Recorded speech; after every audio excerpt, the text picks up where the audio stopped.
Hello Insta, bonjour à tous, j'espère que vous allez bien. Bienvenue sur ce live 281 sur 365, j'espère que vous avez passé une belle journée. Et je cogitais un petit peu au sujet de live que j'allais amener ce soir. Et il y a un sujet dont je n'ai jamais parlé et qui, je pense, pourra intéresser les personnes qui, comme moi, naviguent entre salariat et entrepreneuriat. Bon, pour moi, c'est bientôt la fin. Je vous cache pas que ces 2 dernières semaines, je les trouve super longues. Parce que moi, je suis prête pour la suite. Et là, chaque jour, je trouve les journées très longues. Mais voilà, je sais aussi que ça va passer vite d'ici la semaine prochaine. Voilà, jeudi prochain. Ce sera ma dernière journée pour travailler pour mon employeur et voilà, je m'accroche, c'est les derniers jours.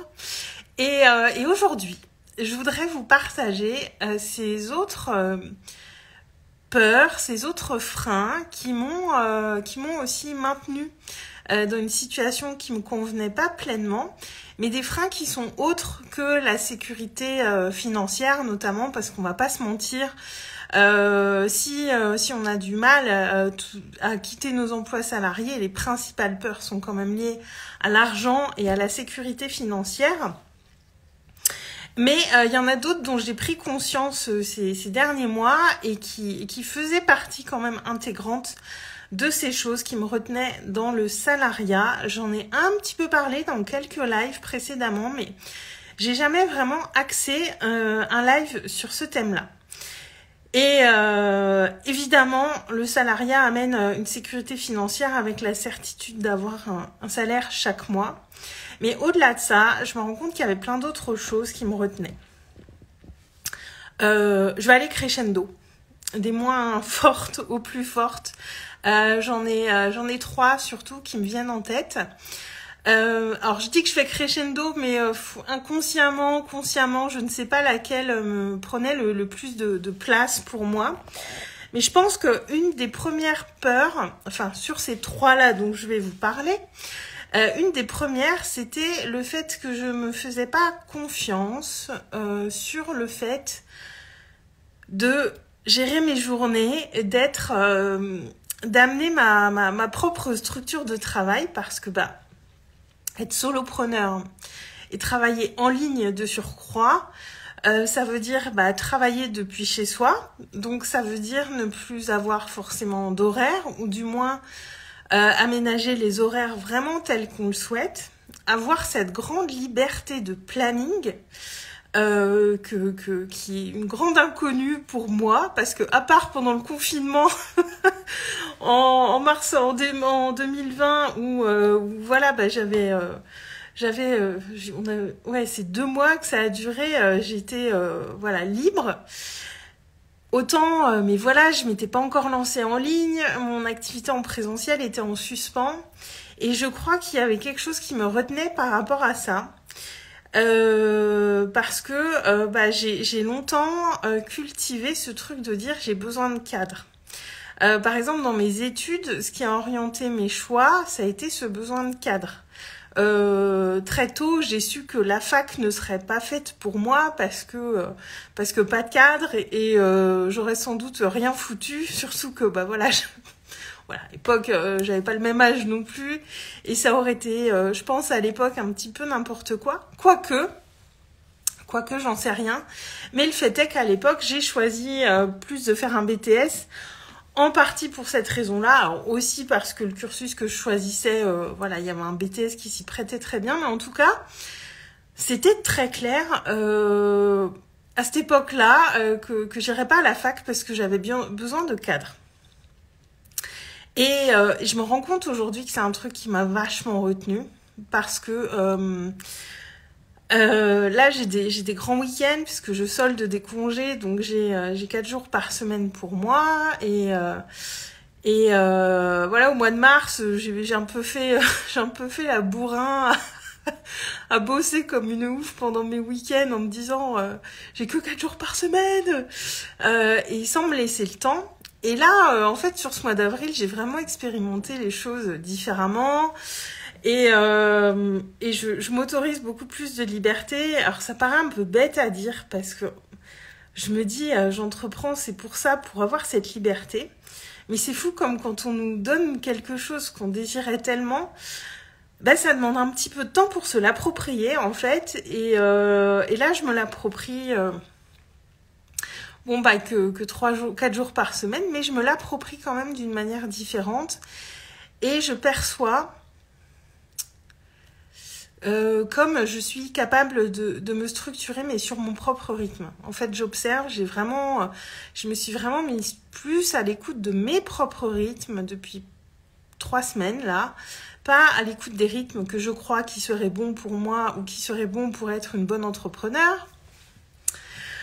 Et là, je me rends compte que je peux être structurée dans mon travail, que c'est pas la même chose tous les jours, mais que j'ai quand même un rythme qui se dessine et que je vois les choses qui sont justes pour moi et que je suis aussi capable de me mettre à l'écoute si j'ai besoin d'opérer un changement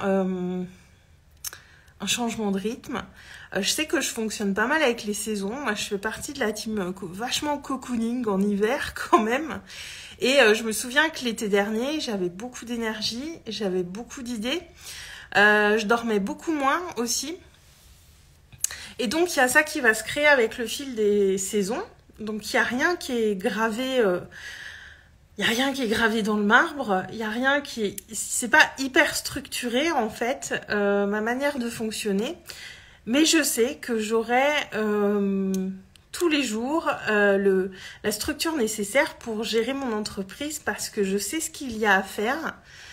Parce que je sais où mettre mes priorités, parce que je sais en fait, je sais tout ça et je peux me faire confiance là-dessus surtout. C'est ça qui est intéressant à avoir, c'est que je sais que je peux me faire confiance là-dessus, que je peux redresser la barre s'il y a des urgences à gérer, que je vais aussi plus m'autoriser à prendre plus de temps pour moi, même si c'est quelque chose auquel je ne suis pas habituée. Mais j'ai cette confiance qui a grandi au fil de l'eau, en fait, et qui aujourd'hui, j'ai plus cette peur, en fait, de me dire comment vont se dérouler mes journées quand je n'aurai plus de cadre. Parce qu'en fait, c'est simplement ce que je désire, ne plus avoir de cadre. C'est aussi ça, être leader, c'est mettre son propre cadre, le modifier, l'ajuster dès qu'on en a besoin. Et cette peur-là, elle est plus là. Elle est plus là parce que j'ai fait grandir cette confiance en moi. Et je le vois à l'organisation de ces grands week-ends. Alors, évidemment, je travaille parce que, voilà, je lance des choses pour mon entreprise. Mais il y a aussi ce lâcher-prise sur les il faut et je dois. Et j'apprends aussi à me foutre la paix à certains moments de la journée et c'est venu. Donc ça, c'était cette première peur qui m'a sans doute retenue en arrière. Enfin, pas sans doute, c'est sûr. La deuxième, c'était la peur de la solitude parce que dans solopreneur, il y a solitude, il y a le fait d'être seul. Et ça, c'était vraiment... Ouais, je pense que c'était la deuxième quand même.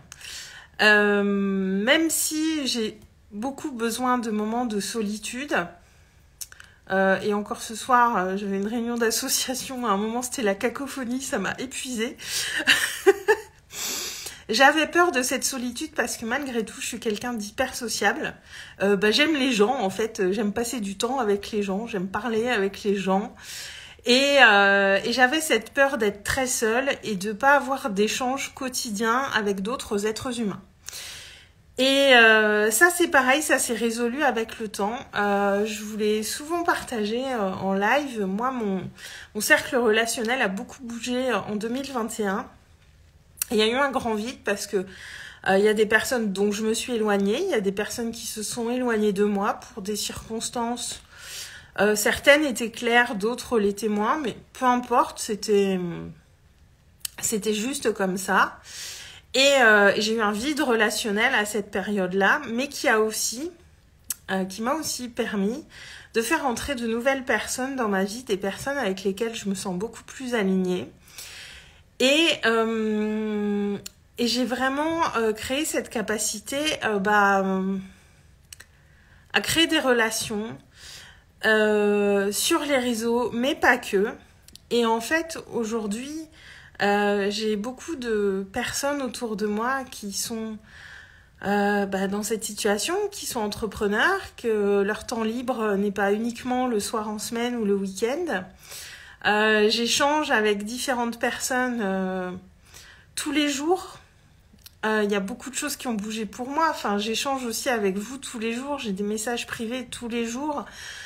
Ça bouge tous les jours. Et cette peur de la solitude, elle s'est effacée aussi au fil de l'eau, au fur et à mesure que j'ai créé du mouvement finalement dans mon entreprise, du mouvement humain aussi dans mon entreprise.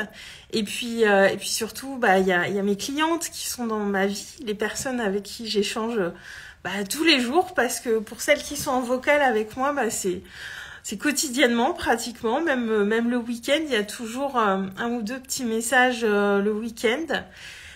Et j'ai plus cette peur d'être coupée des autres humains et d'être un petit peu cet entrepreneur qui est isolé chez elle, qui est toute seule et qui doit se démerder toute seule. Parce que j'ai longtemps cru ça et en fait c'est complètement faux.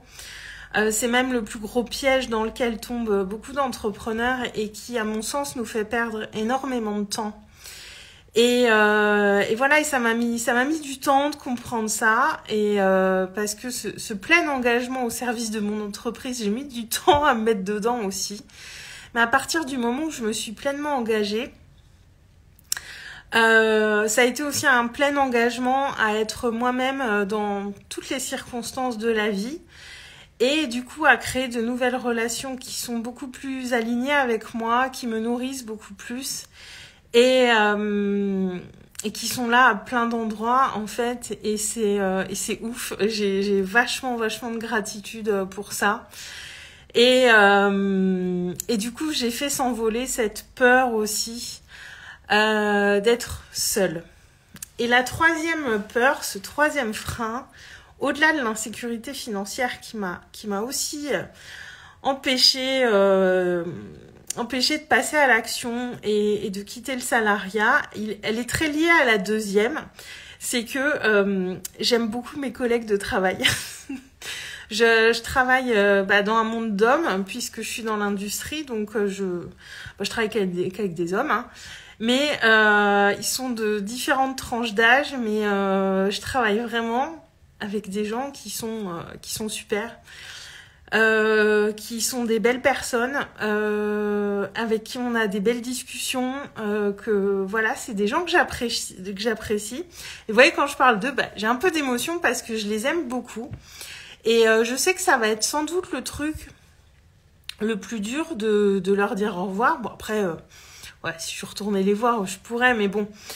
On sait tous très bien que quand on quitte un emploi, les relations, à moins d'avoir vraiment créé des liens très forts avec quelqu'un, les relations, elles vont s'étioler avec le temps.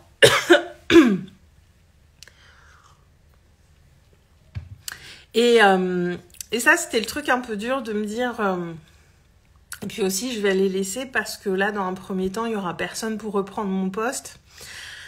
Donc ça va pas forcément être très confortable pour eux, très facile, mais voilà, il y a eu ce truc qui me retenait, qui me disait mais j'aime beaucoup mes collègues, on se marre bien, on discute bien, et c'est très lié à la deuxième peur, avec la peur d'être seule.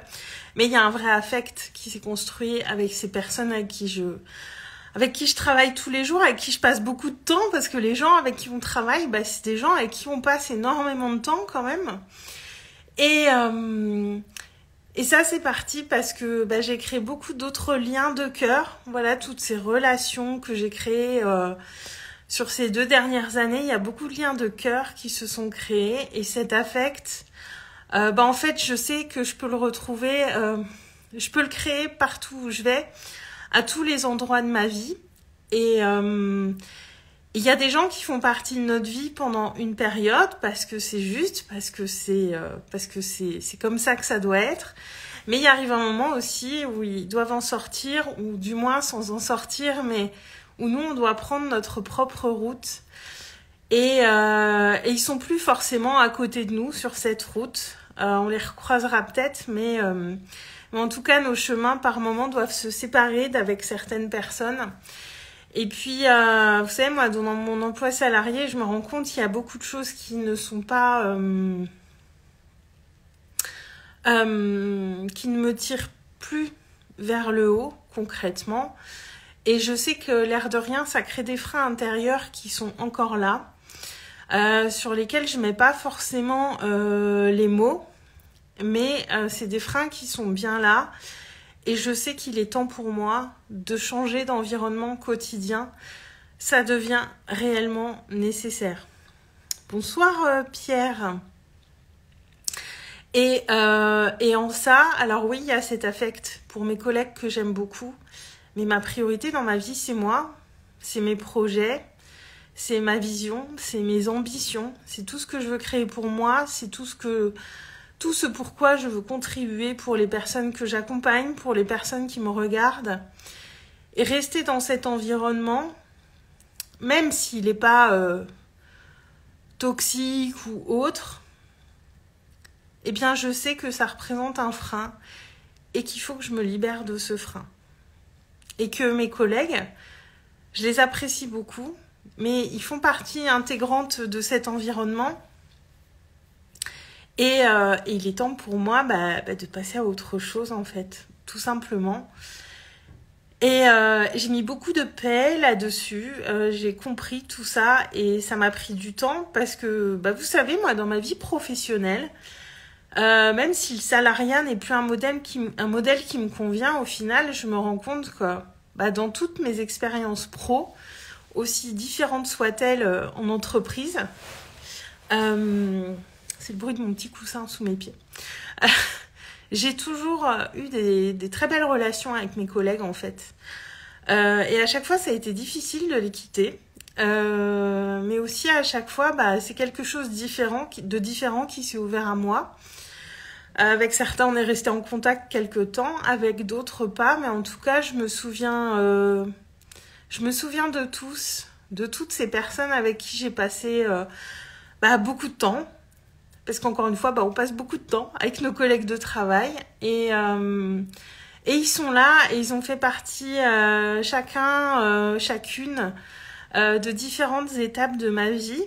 Et des étapes que j'avais besoin de vivre. Mais il est temps que je tourne cette page. Et ça, j'ai mis beaucoup de paix là-dessus. Parce que c'était vraiment quelque chose qui venait me chercher.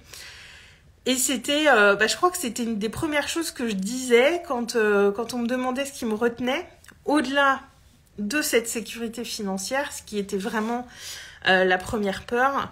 C'était ça, je disais, ouais, mais je suis bien avec mes collègues et j'aime aller au travail. Bon, un peu moins maintenant, hein, quand même.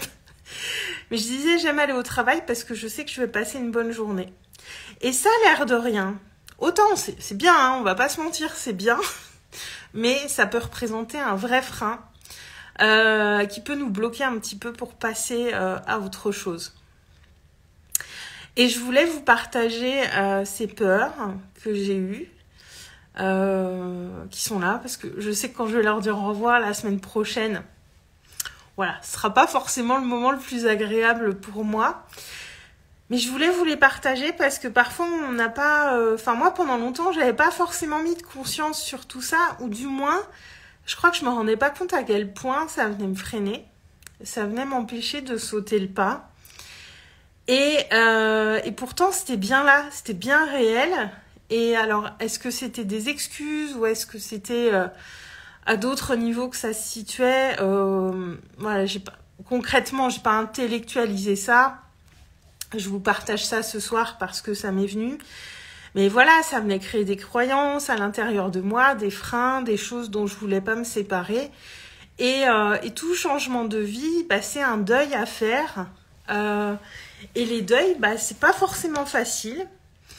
on passe par différentes étapes et c'est un vrai deuil que je dois faire de quelque chose. Alors encore une fois, je sais pas ce que l'avenir me réserve, hein, mais j'ai confiance et je sais que je prends la bonne décision pour moi aujourd'hui. Et je me dis que ces peurs que je vous partage, vous les avez peut-être. Si vous êtes entrepreneur ou peut-être pas encore entrepreneur ou entrepreneur en devenir et que vous vous posez la question. Et ça peut être des choses qui viennent vous chercher. Et à mon sens, c'est hyper légitime. D'autant que moi, j'ai pas d'enfant, je suis célibataire. Donc voilà, il y a un vrai truc à construire autour des relations sociales parce que voilà, bien que j'aime ma solitude, je suis une vraie personne très sociable et j'aime les gens. Et c'était quand même tout un truc à déconstruire et à voir sous un prisme différent. Et j'ai mis un peu de temps à voir toutes ces choses sous un prisme différent. Il a fallu que je construise tout ce qui venait me dire l'inverse, finalement. Et aujourd'hui, ces trois peurs, ces trois freins, je les aborde avec beaucoup de sérénité. Je me dis qu'il y a des moments, ça viendra peut-être un petit peu me rechercher. Mais je sais pourquoi je fais les choses aujourd'hui. Je sais que c'est bon pour moi. Je sais que c'est réellement la bonne décision, que c'est aligné, que c'est ce dont j'ai besoin, qu'il est temps pour moi. Et voilà. Et on a le droit aussi de se laisser le temps de déconstruire certaines choses qu'on croit vraies pour nous. Et de pas forcément se faire violence parce que moi, c'est des endroits où je voulais pas créer de la douleur, en fait. Moi, je l'ai toujours dit. Depuis 2 ans et demi, j'avais cet objectif en tête de dire je vais lâcher le salariat à un moment. Mais je voulais que ça se fasse depuis un espace d'amour pour moi, d'un espace de joie. Et je voulais pas le faire dans la peur ou dans la contrainte en me disant « Aurélie, il faut que tu le fasses ». Ça, c'est vraiment un truc que je dis depuis le départ. Je savais que je voulais le faire, mais je savais aussi que je voulais pas le faire à n'importe quel prix ou n'importe comment. Et c'était hyper important pour moi parce que je voulais pas m'inscrire dans le rejet de quelque chose ou partir à cause de certaines peurs ou partir... je voulais pas le faire pour de mauvaises raisons, en fait. Et là, quand ça s'est imposé à moi au mois de janvier, c'était que des bonnes raisons qui me venaient. Et il y a beaucoup d'incertitudes liées à tout ça, encore une fois. c'est quand même un grand saut dans le vide qui va pas être confortable, mais je le fais que pour des bonnes raisons. Et ça, c'était vraiment le truc qui était important pour moi.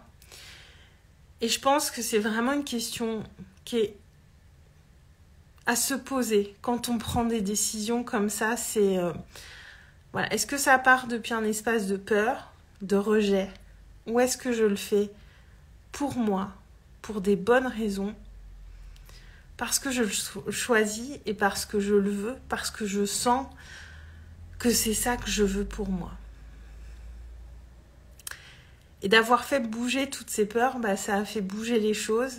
Et la décision, elle est venue naturellement, finalement. Et on a le droit de faire ce cheminement à notre rythme.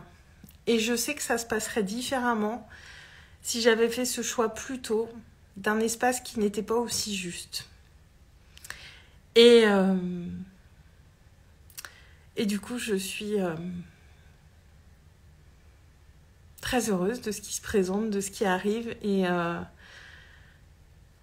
il y a beaucoup de justesse dans tout ça. Et c'est exactement ce que je voulais. Et je me dis, je crée ce changement de la manière dont je voulais le créer. Et ça, honnêtement, ça me rend très fière.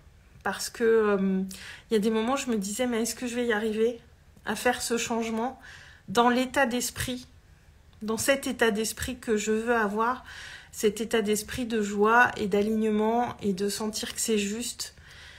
Et il y a des moments, j'y croyais pas que ça pourrait arriver, en fait, de le faire en ayant ce mindset-là.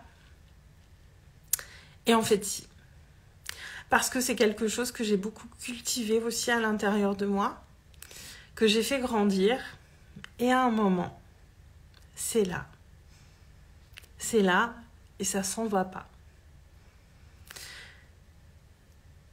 Donc voilà, pour le live de ce soir, tout ce que j'avais à vous dire là-dessus, ça me paraissait important de vous partager ça, parce que je pense qu'il y a beaucoup de gens qui ont peut-être ces craintes-là, et voilà, j'espère que ça pourra vous apporter des bouts de réponse.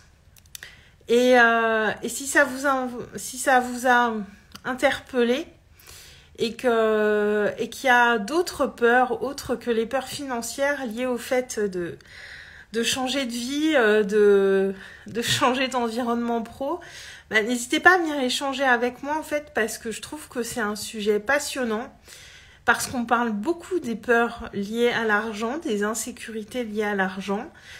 Et j'ai envie de dire c'est normal, parce qu'on vit dans un monde matériel où on a besoin d'argent pour vivre. Mais il n'y a pas que celle-ci. Et il y en a d'autres qui peuvent être de sacrés freins aussi. Donc n'hésitez pas à venir me voir si ça vous a parlé, si ça vous a inspiré. Et est-ce que ça vous évoque? Ça sera avec joie. Et sur ce, je vais vous souhaiter une très très belle fin de soirée. Je vous embrasse et je vous dis à demain.